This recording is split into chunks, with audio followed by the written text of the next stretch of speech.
had a lot of courses for executives where they were supposed to design business models.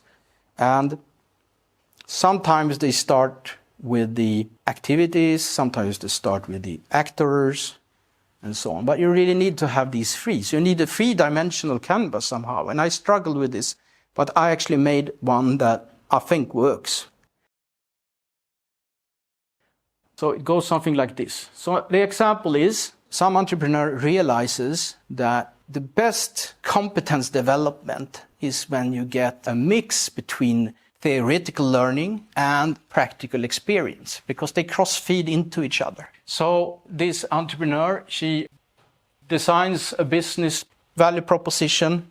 The idea is to have blended learning available across the world, where top university teachers teach online and local coaches do the classroom work. And the idea is that they should also get like credits and maybe a graduation, an exam, so a university connection there.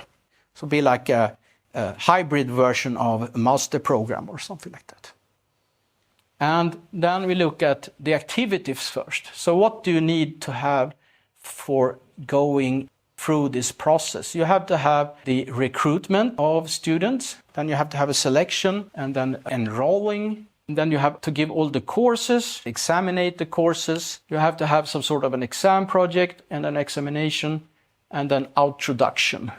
Once you get everything done, you get the diploma, you get your certificate and your exam, and maybe some help with finding first jobs, or, we connect companies to this.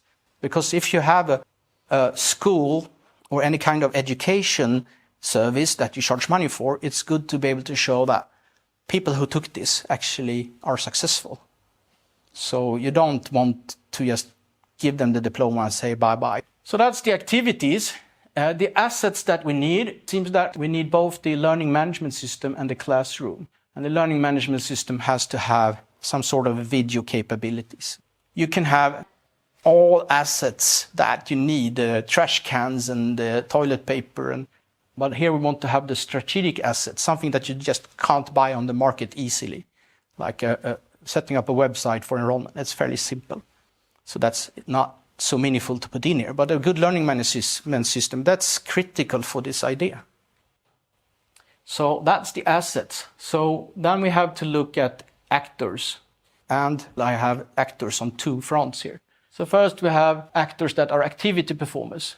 That's local partners. So at any given location, like a city, that we want to have this, you have to have a local partner that sets up the local stuff, do the recruitment fixes with the classrooms, and you have to have people on the ground because of the blended element. And then you have the international teachers that you need to recruit from top universities to make a little extra money by teaching in our system.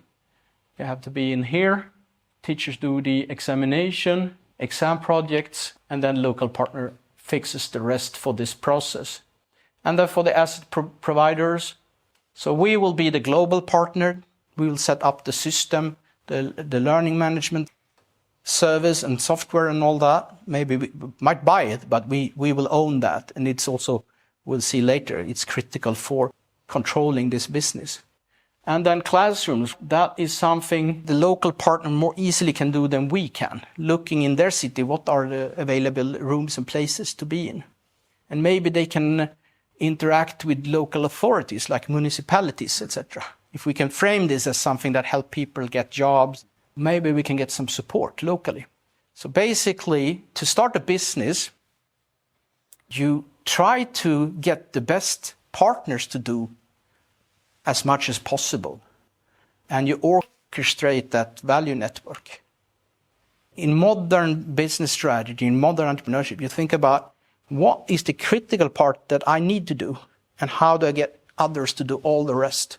Because it becomes scalable, you use their assets. You don't have to build it up yourself. And you should always take the best partners you can get. Otherwise, someone else might set up a value network and compete with you with better partners. So find the best in the world. If it's a digital, you have a global scale to look for best partners.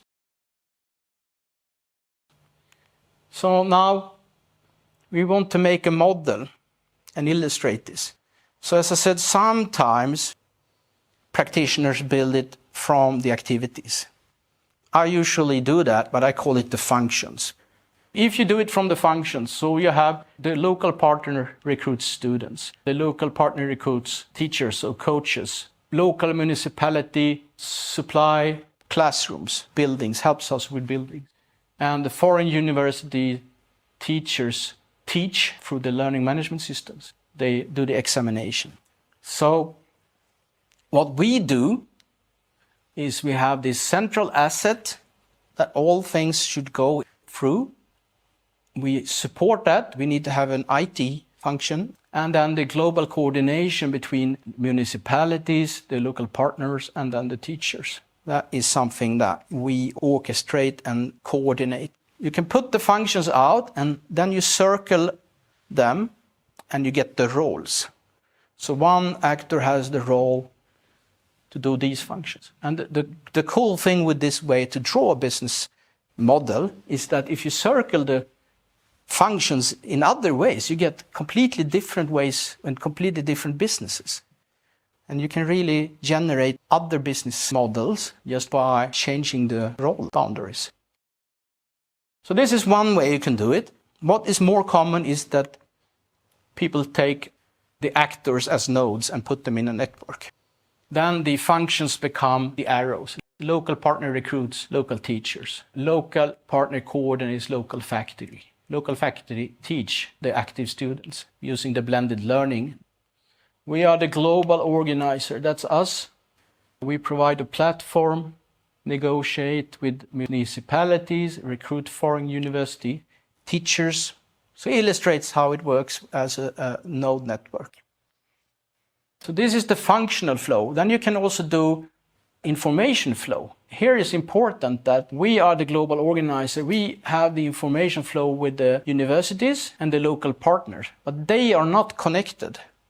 So when you do something like this, there is a middleman risk that maybe the local partner says to the teacher, hey, why don't we do this without this company and we save a little bit of money? You can teach directly here. So you don't want them to have too much contact here.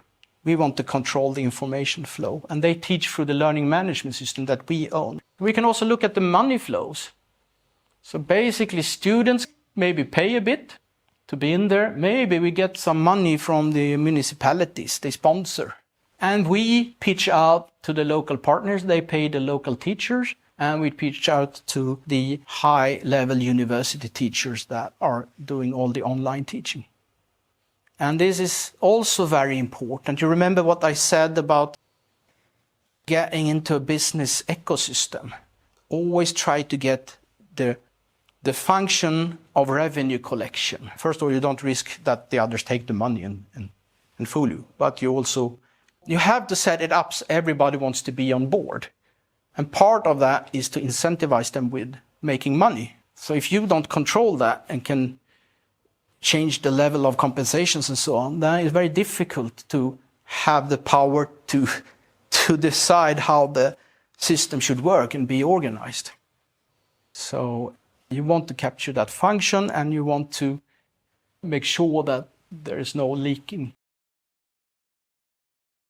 So this is different ways that you can do business models based on connections instead of just the boxes. But of course it's the same information, but you use different ways to present it. What we will do later is to look at the ecosystem level. We look at what kind of effects occur so we can get a self-generating business growth engine.